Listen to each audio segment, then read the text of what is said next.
athletes, make sure you turn that sound on and listen up. We're here to talk to you about patellar tendonitis.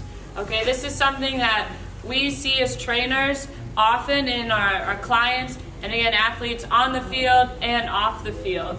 Okay, so today we're going to talk about three things. Number one, what is it? Okay, maybe some of you don't know. Number two, what causes it? And lastly, how to fix it. All right, so the first thing we got to cover is what is patellar tendonitis. So patellar tendonitis is an inflammation or injury that can happen in your knee joint. It connects, the patellar tendon connects your kneecap to your shin bone or your tibia, and it's responsible for extending the knee. Okay, sometimes it's also called jumper's knee. So we see it often in athletes, whether they're beginner or experienced athletes, in volleyball, basketball, football, and cross-country track, because all of those sports are going to involve a lot of extension. And again, we'll see it in athletes that are first starting out on their sport, because maybe they don't have the strength that they need surrounding that knee joint. But we'll also see it in well-experienced athletes who have developed overuse injuries. So it applies to everyone. So now that we've gone over what patellar tendonitis is, we need to go over what causes it. So number one is going to be tight muscles. Okay? Whenever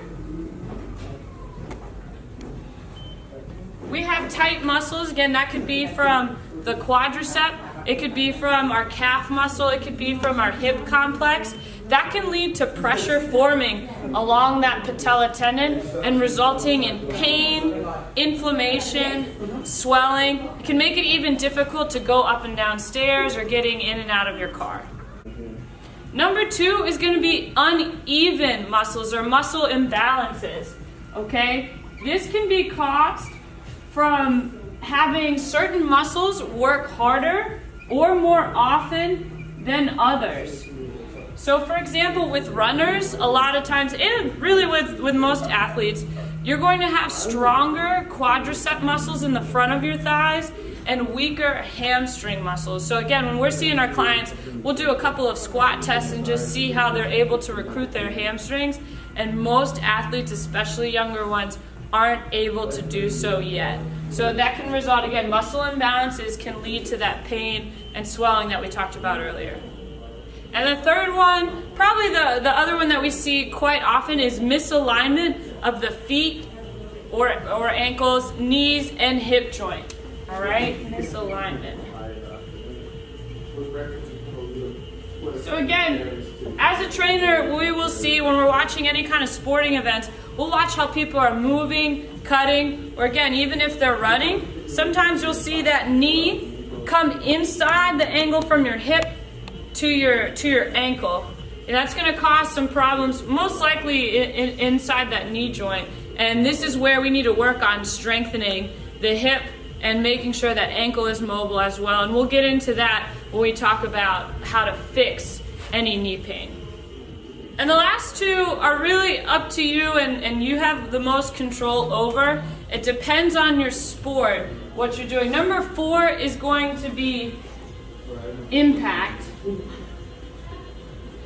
So if you're running on hard surfaces, again, whether it's concrete, you're running outside, or on the tennis court, you're on asphalt, that can put extra pressure on your knee just because you're not on something that's a little bit softer, has more cushion.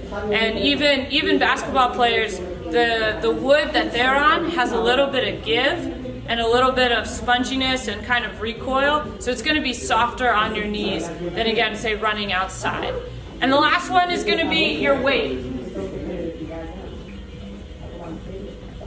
So it's no secret that the more weight you carry, the more that your joints carry. So if you're carrying extra weight, said your knees are highly affected by that extra weight, and that's something, again, that you can control with diet, exercise, and all that good stuff. So again, these are the 5 causes, most common causes of that patella tendonitis, so make sure you pay attention to those and we'll keep you healthy. Next, we're going to talk about how to fix that pain in your knee. All right, so here we're talking about how to fix that pain that you're having in your knee. The first thing that you have to focus on is reducing the acute amount of pain that you're having, the pain you're having right now. Okay, maybe you just ran a race and you're feeling it in your knee a lot and you're wondering, how do I control this?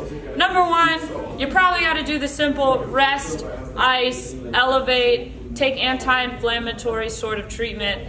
And again, that's just to get you through the next day or maybe even couple of days. But what I want to focus on is the long-term treatment so that that pain doesn't come back.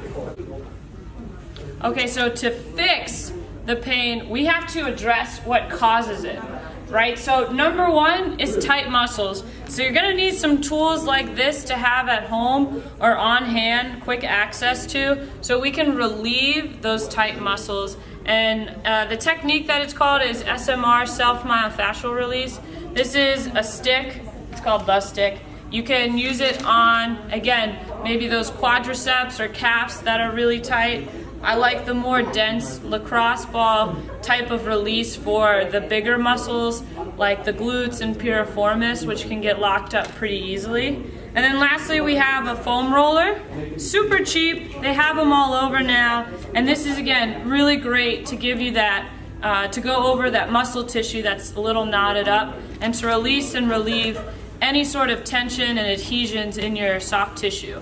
So to address the second issue, muscle imbalances, this is where you're taking a look at your body, whether and how you're performing in your sport, and seeing if you are playing football, for example, and you tend to cut in one direction more than the other. You're going to have some muscles that are a little bit stronger than the other side. If you're running, again, your quads are probably working twice as hard as your hamstrings, at least in our experience. So we need to make sure those hamstrings and the glutes and that posterior chain is as strong as it needs to be. And the other thing is misalignment.